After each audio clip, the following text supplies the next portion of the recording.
आदिवासी और इस बहुजन समाज को एक नई जागृत, नई चेतना मिलेगी। इसी के साथ सांसद साहब माननीय राजकुमार जी रोज साहब।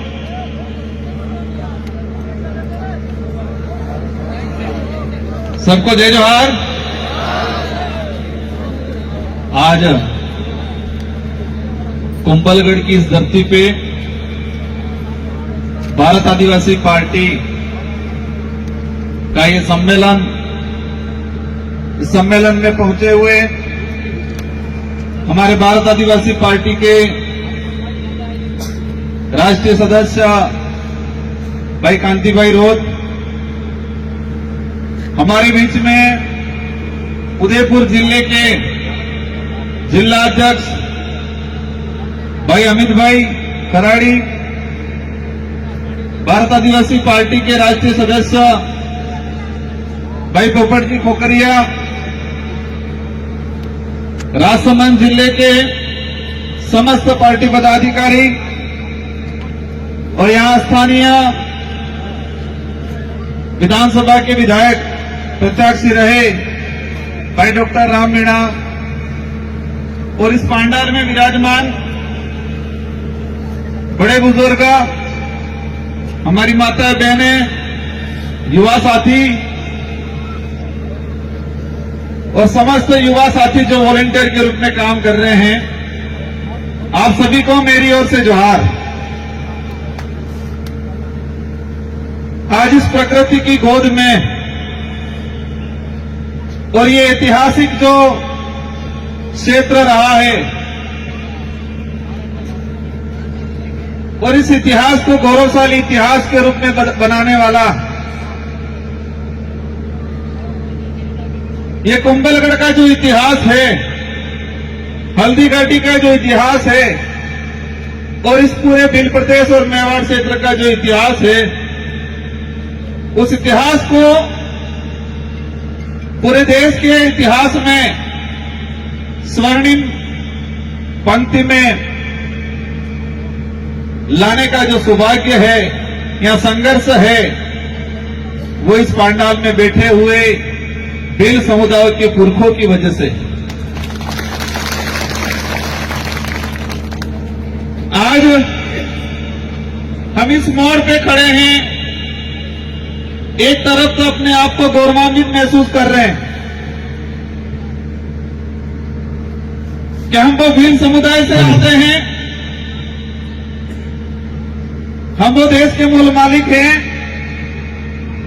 और इस क्षेत्र के अंदर वीर शिरोमणि महाराणा प्रताप के साथ मिलके कंधा से कंधा मिला के हल्दी घाटी का युद्ध हो, दिवेर का युद्ध हो, जितने जो महापुरुष,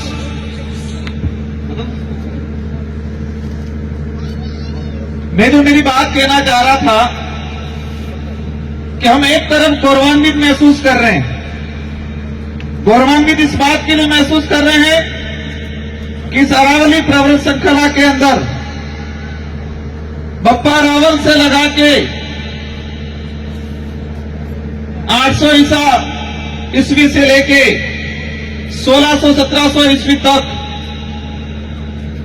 जो काल रहा, उस काल के दौरान जितने भी जो युद्ध हुए और युद्ध में भारी संख्या में हमारे पुरखों की सेना हुआ करती थी और कई बलिदान दिए, कई युद्ध जीते और उस बात के लिए हम गौरवान्वित महसूस करते हैं। दूसरी ओर आज हमें पीड़ा है, आज हमें दुख है, तकलीफ है और इन दुख और तकलीफ के साथ गुस्सा भी है और वो गुस्सा और तकलीफ इस बात का है कि क्षेत्र के गौरवशाली इतिहास को, इतिहास के स्वर्णिम अक्षरों में लिखाने का जिस समुदाय का योगदान रहा और उस भील समुदाय के साथ आज इस क्षेत्र के अंदर छुआछूत, भेदभाव, हीन भावना की सोच, शोषण की नीति, एट्रोसिटी, हमारी बहन बेटियों के साथ गलत दुर्व्यवहार, और हमारे जल जंगल जमीन को हड़पने का जो षड्यंत्र किया जा रहा है।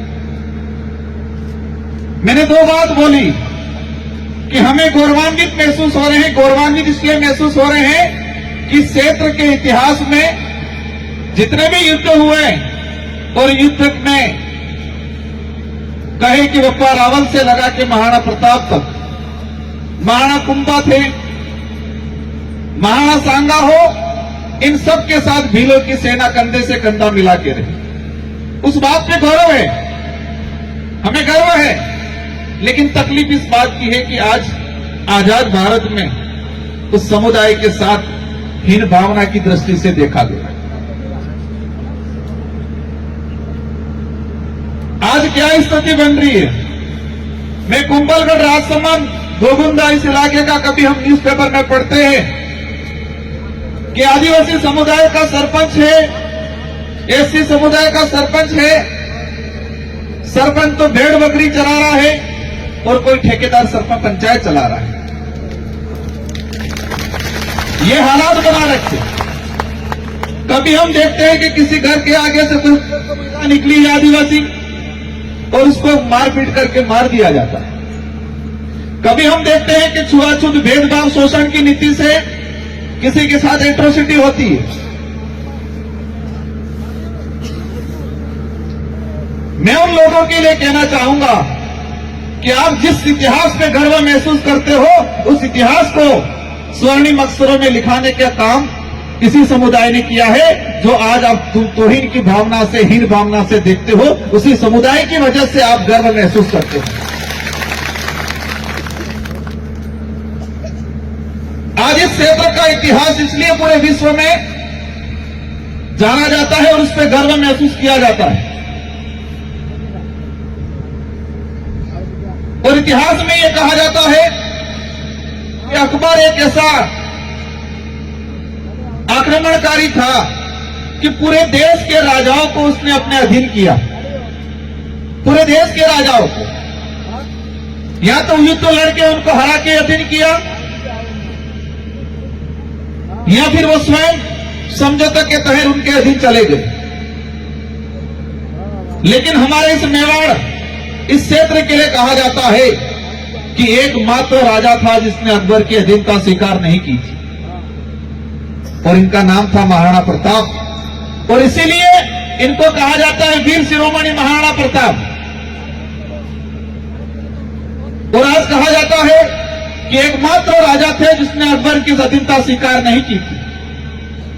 मैं आपके सामने सवाल करना चाहूंगा, कुछ बताना चाहूंगा कि क्या महाराणा प्रताप के पास ऐसी कौन सी सेना थी, ऐसी कौन सी तोपें थी, ऐसे कौन से हथियार थे कि पूरे देश के सारे राजाओं ने के पास नहीं थे, जिस वजह से वो हार मान के अकबर की अधीनता स्वीकार कर ली? क्या ऐसा था? ऐसी कौन सी फौज थी, कौन सी तोहफे थी कि जो अकबर की सेनाओं को भगाने में काम आई? कौन से ऐसे हथियार थे जो पूरे अखंड भारत के दूसरे राजाओं के पास नहीं थे? महाराणा प्रताप के साथ भीलों की सेना थी, और वो भीलों की सेना इस अरावली पर्वत श्रृंखला में गुरिल्ला युद्ध पद्धति को जानती थी। और गुरिल्ला युद्ध पद्धति से हमने खारवा से लगा के अधिकतर युद्ध जीतने का काम किया। महाराणा प्रताप के सामने कौन आया था? अकबर का सेनापति आया था जिसका नाम था मान सिंह।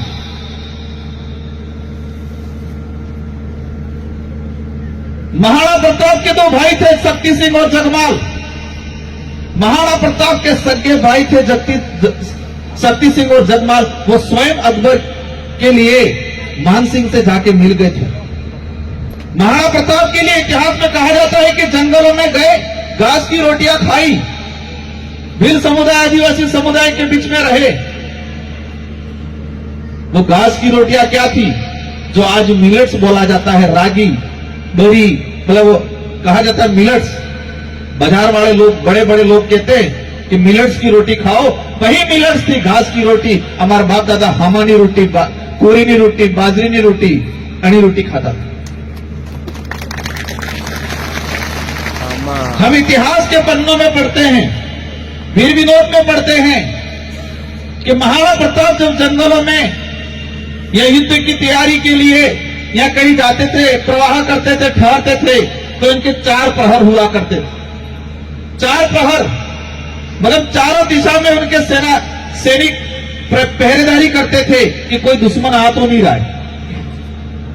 तो 3 प्रहरों में भीलों के सैनिक खड़े रहते थे और 1 प्रहरों में चुंडावत खड़े रहते थे।